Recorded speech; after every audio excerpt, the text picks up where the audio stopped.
2022 was easily Gorilla Tag's biggest year, with it leaving early access and becoming an official game on the Quest Store. Lemming put together a proper development team for the game with an addition of 2 new maps in Mountain and Clouds, alongside a ton of new cosmetics, changes, and a new paintball game mode. In this video, I'm going to break down some of the things I like to see from this year, such as returning game modes from early development and new map concepts. Number 1. Capture the Flag. For those unfamiliar with Gorilla Tag's development, Capture the Flag was a game mode early in the production of the game, with playable builds and a lot of work already done on it, but ultimately, Lemming scrapped it as he felt it didn't work. Now there's a proper development team and a good group of creatives working on the game, I would like to see this revisited in some way. Maybe you can combine the paintball mode and make it a war scenario on a big map, with the guy carrying the flag unable to fire and he needs to be protected by the other monkeys. Number 2. PvE mode. Lemming always envisioned Gorilla Tag to be a PvE game, but the game ended up being more focused on infection as time went on. I like to see the old PvE ideas reincorporated into the game in its own way. Before, it was very science fiction-y, like being able to use lightning bolts or frost rays to attack enemies, and while that's really ambitious, it kind of breaks the immersion of the world a bit. I'd really like to see the first draft of the PvE mode where a lot of enemies spawn and whoever breaks the most in a 2-minute timer wins. You can use this as a way to sell cosmetics as well, like swords, hammers, or whatever.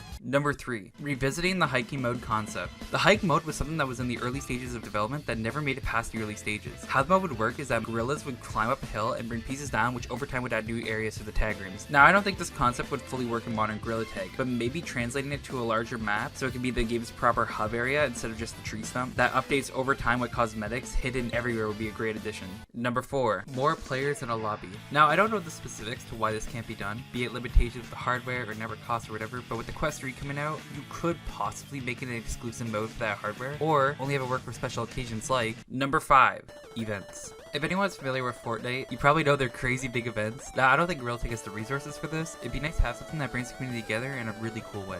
I have a theory that the rocket in City right now might have something to do with that, and I don't know if it'd be anything crazy, but if it exploded into fireworks or something, that'd be really cool. Number 6. And finally, new maps. I think Sky and Mountain were great additions to the game, and I really want to see this expanded upon in 2023. Mountain has a sort of water park slash snow mountain hybrid going on, and the Clouds is just a mashup of so many cool ideas. So here's my pitch for a new map. A primarily underwater aquarium style map with a roller coaster in it that goes around the whole map that you can get in and out of. Anything that adds more cool VR functionality like the snow globe in City would also be a great addition for the future. Maybe 2 maps in one where you have a tag map and a snow globe and a tag map on the outside of it as well. Bro, are we in a video? Yeah! I've been wanting to do a YouTube video for so long.